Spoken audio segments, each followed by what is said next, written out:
Salam kerahiman. Hari ini kembali lagi kita mau berkumpul, mau mendengarkan apa yang dikatakan oleh Suster Faustina dalam diary-nya, khususnya yang berkaitan dengan mereka yang sedang sekarat, yang dying. Dan dalam masa prapaskah ini saya juga mau ajak Bapak Ibu untuk menyediakan waktu untuk peduli, untuk peka pada mereka yang sekarat. Hari ini saya mau ajak Bapak Ibu untuk lihat dari diary nomor 601. Saya kasih judul, namanya Air Suci. Kita mau bicara tentang air suci. Pernah, itu kejadiannya di Vilnius. Ketika seorang suster dari salah satu suster yang ada di sana sakit berat. Kalau dari catatan kaki, suster itu namanya Suster Veronica.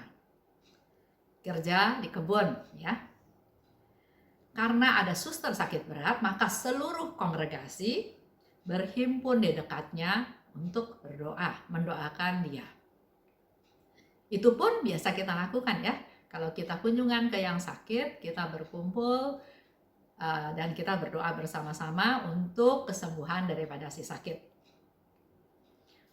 Nah, di saat itu Suster Faustina cerita, hadir juga imam yang memberikan absolusi pada suster tersebut.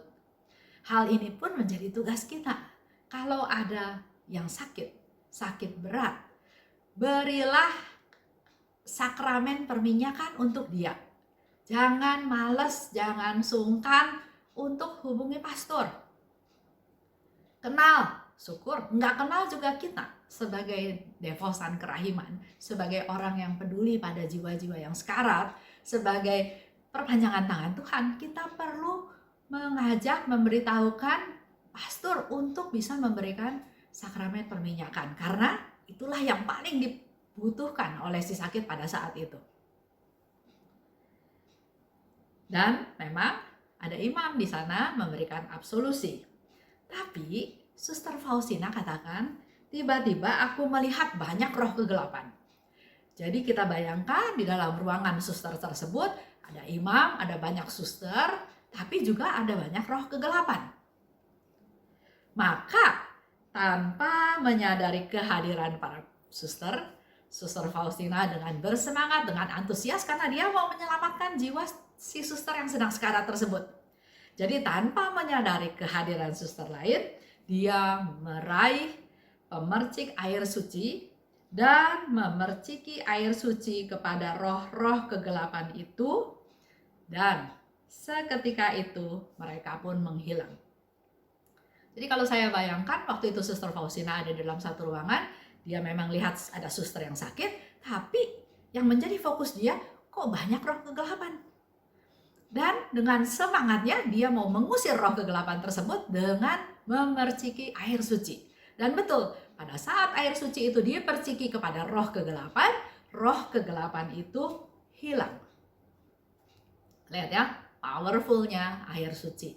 Jadi kalau Bapak Ibu pergi kunjungan ke Gua Maria tertentu, misalnya ke Gua Kerep, atau Sindang Sono, atau Ganjuran, atau Posarang, atau di mana aja, saya selalu bawa air suci dari tempat tersebut, apalagi dari Fatima, dari Lourdes, dari tempat-tempat lain ya. Nah, itu udah ceritanya udah.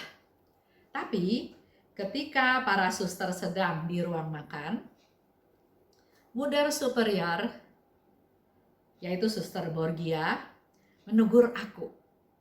Suster Faustina ditegur bahwa aku mestinya tidak memerciki suster yang sakit itu di hadapan imam, sebab pemercikan itu tugas imam.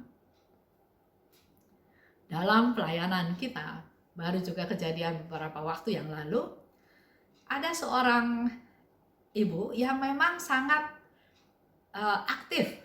Dia ingin melakukan pelayanan itu, dia ingin mengerjakan segala sesuatunya dengan cepat dan sebanyak mungkin yang dia bisa kerjakan, dia kerjakan. Tapi hari ini juga kita belajar ya dari kejadian Suster Faustina. Kalau itu tugas imam, memerciki itu tugas imam, maka tugas itu nggak boleh kita ambil alih.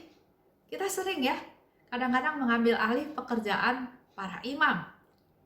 Melakukan ini, melakukan itu, dan seterusnya. Jadi di sini Suster Faustina ditegur. Jadi kita dalam hal berbuat baik pun tetap harus bijaksana. Bukan hanya fokusnya saya mau berbuat baik. Tapi lihat kondisinya, lihat situasinya, dan juga perlu menghargai yang memang bertugas. Dalam hal ini, pastor tersebut yang sebetulnya punya tugas memerciki air suci tersebut. Aku menerima teguran itu dengan roh penyesalan. Jadi dalam hal ini Suster Faustina nggak bela diri, nggak bilang bahwa saya lihat roh kegelapan. Makanya karena saya kasihan sama suster ini, saya perciki air suci supaya roh kegelapan hilang, dan betul hilang. Jadi yang saya lakukan adalah sesuatu yang benar. Enggak, dia nggak bela diri. Dia tahu dia salah dan dia katakan ada roh penyesalan. Tapi air suci memang merupakan pertolongan terbesar bagi orang yang menghadapi ajal. Kalau kita lihat dengan lebih teliti, tadi suster itu, suster mudar kepala, menegur Suster Faustina yang punya tugas memerciki si sakit adalah pastor, bukan Suster Faustina. Tapi Suster Faustina bercerita yang dia perciki bukan si sakit dalam tanda kutip, karena dia melihat banyak roh kegelapan. Sedangkan suster mudar kepala melihat Suster Faustina melakukan pemercikan kepada si sakit.